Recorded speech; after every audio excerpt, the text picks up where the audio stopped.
Welcome, Virgo, to your reading for the first half of November. We're doing the 12 house spread as always. And in your first house, we've got the Ten of Swords.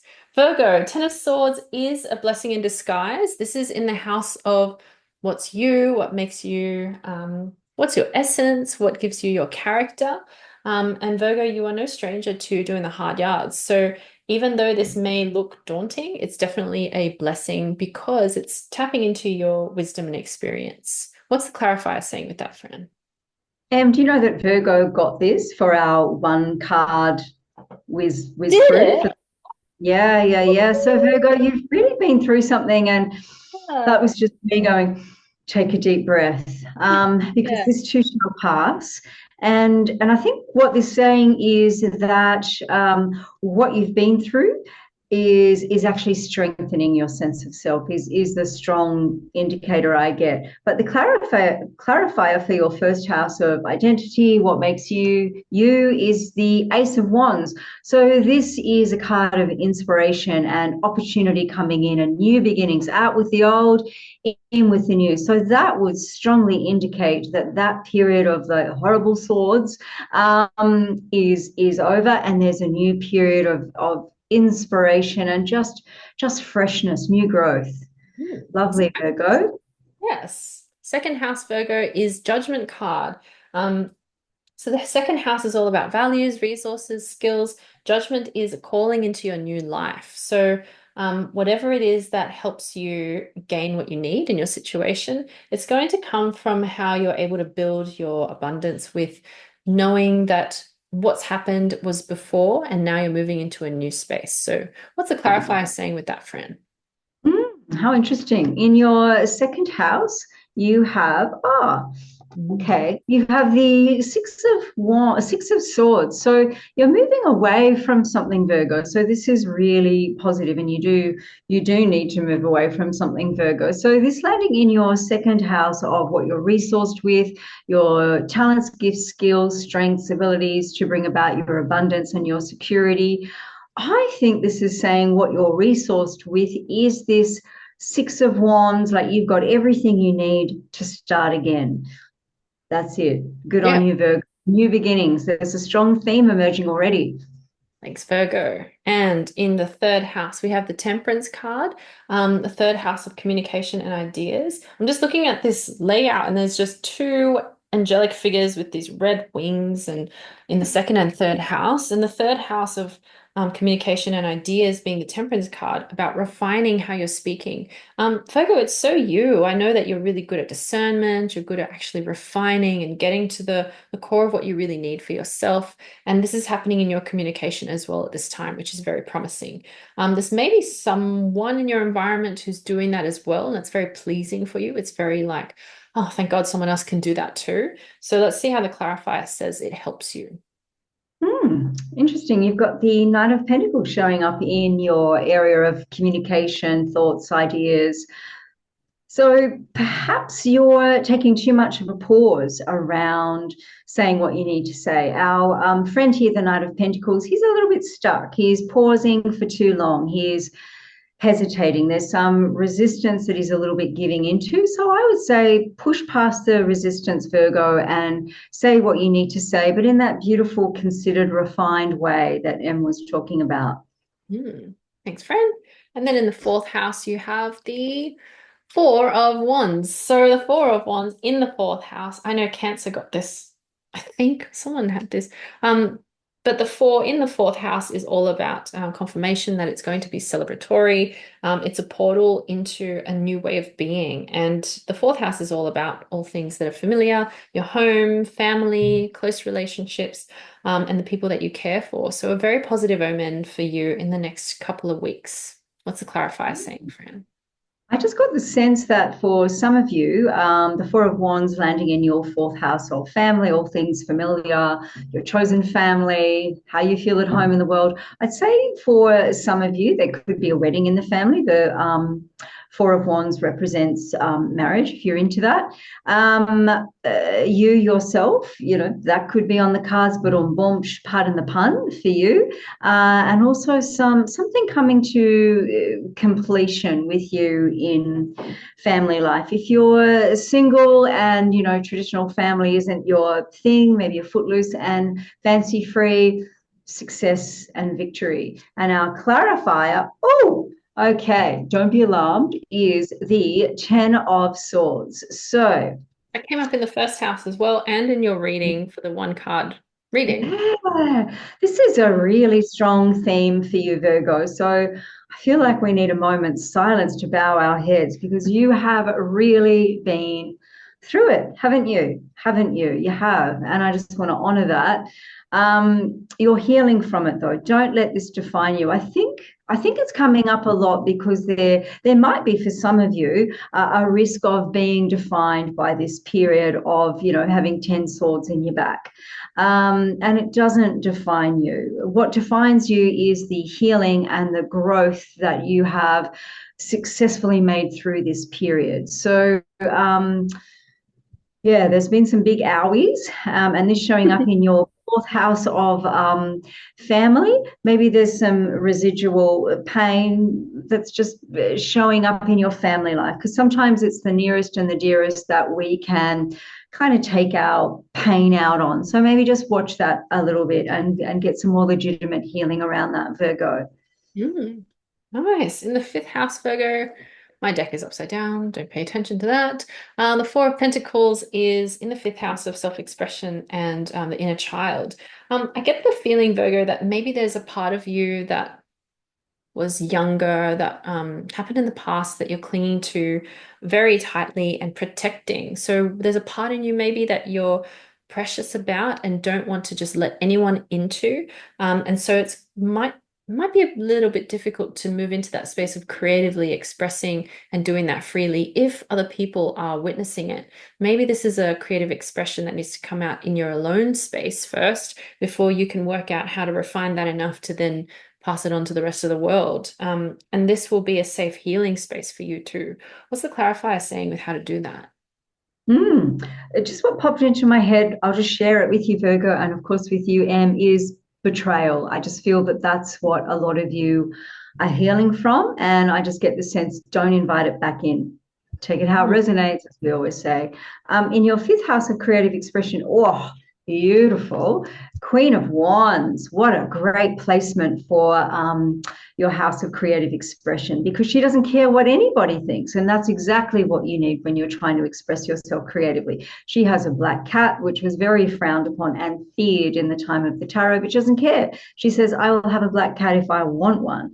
So this is the attitude that you are now taking into creative expression. I'll do what I want. I'll say what I want. This is who and how I am.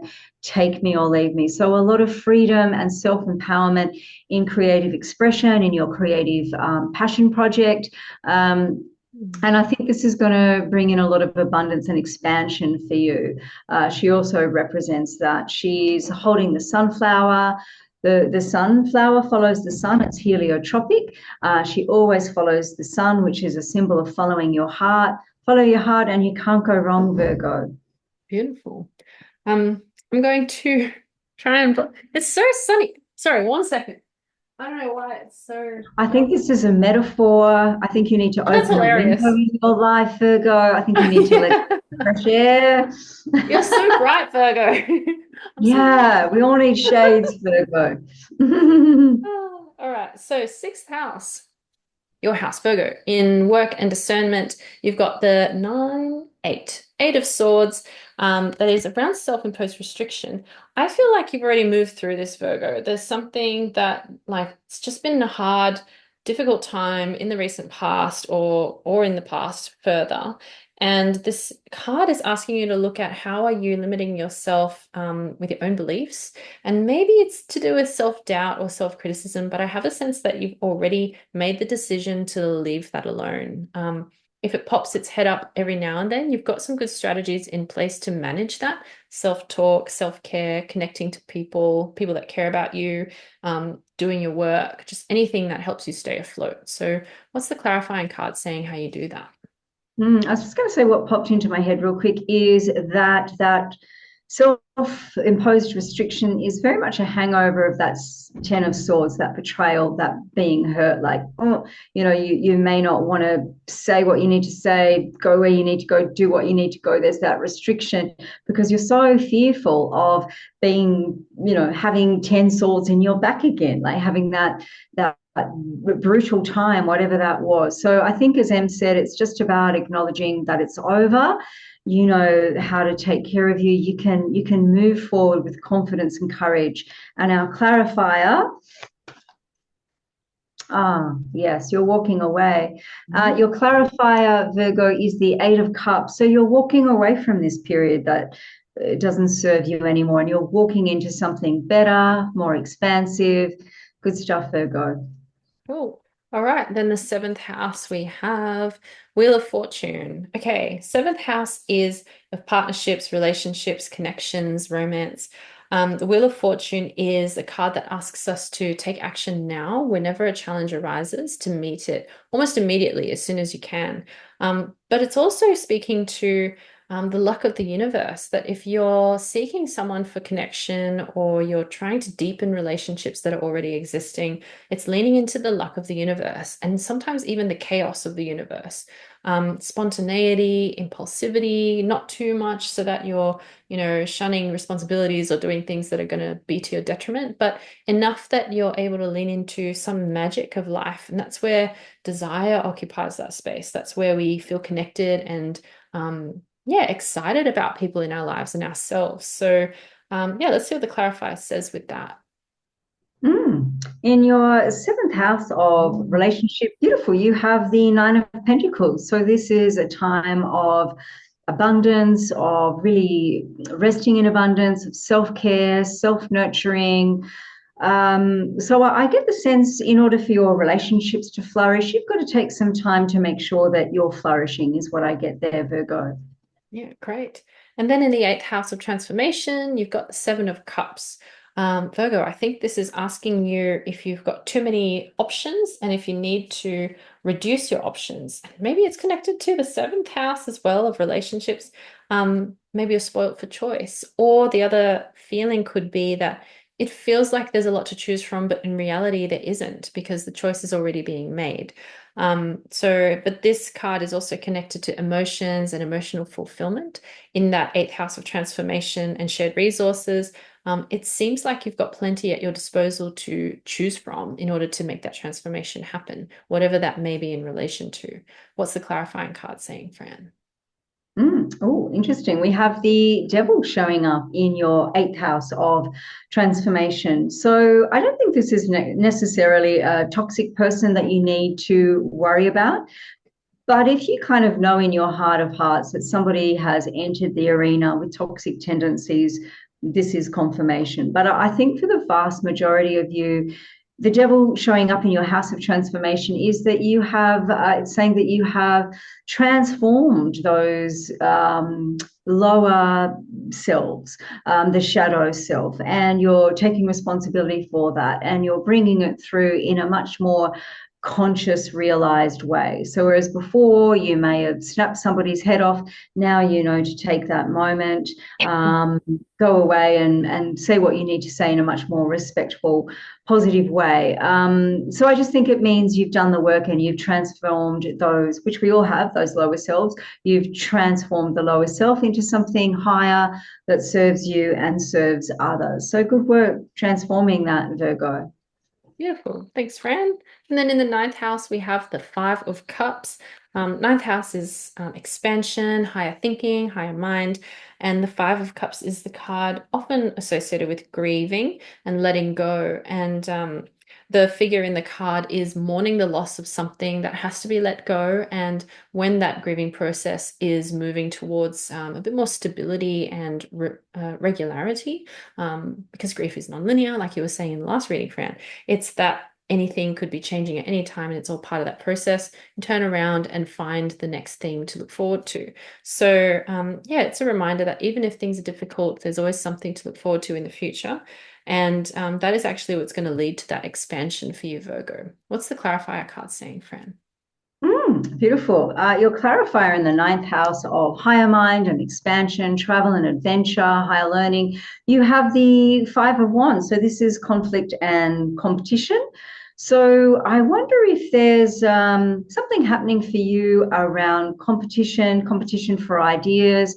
Higher mind is all about those higher ideas that might be coming through, a sense of conflict. Mm. Yeah, I just get the sense that there's expansion coming through for you, and more than anything, you're spurred on by the competition, and that's leading to greater opportunity, greater expansion. So, really exciting for you, Virgo. Cool. Thanks, Brent. In the 10th house, you've got upside down again. The five, the Seven of Swords. So Seven of Swords in the house of public facing image, status, reputation. It's about taking away the other side's opportunity to exploit you, making yourself more able to recognize what the other person or what the other side is trying to get at and beating them at their own game in a way. It's not so much a sneaky approach, but it's more of like diplomacy and strategy, doing your research and planning things. We all have to protect ourselves from nefarious individuals in the world. And I guess this is reminding you that it's okay to do that, particularly when your reputation's on the line. Let's see what the clarifier is saying with that, friend. Hmm. Oh, okay. You've got the Four of Pentacles showing up in your 10th house of career, your contribution to the world, your public image, your reputation. So he's pretty conservative. He's hanging on to that pentacle very tightly. But it's also about stability and having a strong foundation in your career sector. So I feel that on the one hand, you've got a lot of stability, but on the other hand, you really need to take a risk. So don't let the need for stability and that strong, stable foundation stop you from taking the risk, being a little bit playful, getting a bit out there, is what I would say. Beautiful. And then in the 11th house, we have, oh, the Nine of Cups. So something really promising with your hopes, dreams, and wishes, Virgo. I always see this card as the person sitting there just content with what they've got. They haven't gotten all the complete suite of cups there. That's not a 10, it's a 9. But it's enough. It's feeling really good. And I think it's teaching us, Virgo, about contentedness with what we have, even if it may not be much. But it's plenty because it's emotionally fulfilling. What's the clarifying card saying, Fran? I just got inspiration, Em, as you were talking. This card showing up in your house of wishes and wish fulfillment. So that card is all about resting in the spirit of fulfillment and contentment. And when we do that, it makes wish fulfillment possible. And our clarifier, ooh, Oh, wow. wow. Our clarifier is pretty much saying if you enter into the spirit of the fulfillment of your desires, ultimate fulfillment will come through for you. So the Ten of Cups is the best card in the tarot. It's everything you could hope for, want for, wish for, or desire. It's celebratory. So I think really tap into those wishes and really get the sense that they're possible, and really tap into the feeling of like, what would that feel like if I had, or if I achieved, or if dot, dot, dot, whatever that might be. So beautiful. And then in the 12th house, we have the Knight of Pentacles. I feel like the Knight of Pentacles likes living in the 12th house for some reason. In readings we've done in the past, it just pops up there. But Virgo, I think this card is, and all yellow cards in the deck are really positive, no matter what, they're golden. He's saying there's some kind of an opportunity there, but because it's at a standstill, it may feel like it's stuck. So the 12th house is all about all things hidden, subconscious drives, things that are taboo. Maybe it feels like staying in one position is taboo for you, Virgo. Maybe it's an opportunity to take time and pause. Or it's saying, if you've been doing that already, it's time to take that next step. It may be frightening. It may be a reminder of all the suffering that you've been through in the past, that hard stuff that came up in the first house and in the one card reading and all these things. But it's okay to take a step because that's the forward momentum of the universe, of life, as seen in the seventh house, actually, of the Wheel of Fortune. So, yeah, but it's looking really good at this time, Virgo. Thanks for reading with us. Oh, That's all right. hang on. And your clarifier, no, We've got a that's all good. clarifier. Your clarifier is the Emperor. So, really, the 12th house is what needs to become unhidden, what needs to Hmm. be taken from the unconscious and made conscious. So, what needs to come out into the world that you've been keeping under wraps. So, the Emperor is, he's a pretty serious dude and he's earned his stripes. He knows what he's about. He's ready for action. So, whatever it is that you need uncovered or that needs to be unhidden for you, Virgo, you can rest assured that the Emperor is saying, you've got this, you can do this, it's time, go for it. So, if you're hiding your light under a bushel, now's the time, let it shine. So glad you came in with that clarifier, Frank. That was very clarifying. Thank you. Thanks, Virgo, for reading with us, and we'll see you in the next fortnight.